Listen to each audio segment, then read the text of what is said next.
ఒక ముగ్గురు అత్తలు బావి దగ్గర వాటర్ తోడుకుంటూ ఉంటారు. అందులో మొదటి ఆవిడ, మా కోడలు చాలా ధనవంతురాలు, మా ఇంటికి చాలా కట్నం తెచ్చింది, మా ఇంట్లో లేని వస్తువు అంటూ లేదు అనేది చెప్తుంది.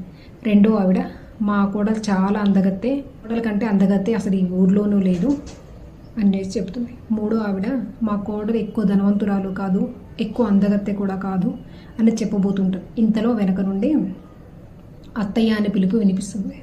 మూడో ఆవిడ కోడలు వచ్చి, అత్తగారు మిమ్మల్ని వాటర్కి ఎవరు రమ్మన్నారు, బిందె చాలా బరువుగా ఉంటుంది, దీన్ని నేను తీసుకెళ్ళిపోతాను, మీరు భోజనం చేసే టైం అయింది, త్వరగా ఇంటికి రండి అని చెప్పేసి వెళ్తుంది.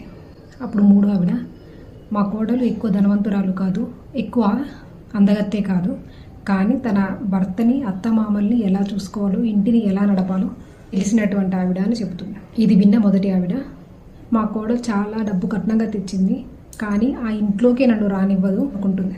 రెండో ఆవిడ, మా కోడలు చాలా అందగత్తే, కానీ నా కొడుకునే నాతో మాట్లాడకుండా చేసింది అని చెప్పి బాధపడుతుంది. ఇక్కడ ఇంటికి వచ్చే కోడలు ఎంత కట్నం తెచ్చింది, ఎంత అందంగా ఉంది అనే దానికంటే ఆ ఇంటిని, ఇంట్లో ఉన్న వ్యక్తుల్ని ఎంత గౌరవంగా చూసుకుంటుంది, తన ప్రవర్తన ఎలా ఉంది అనేది ముఖ్యం.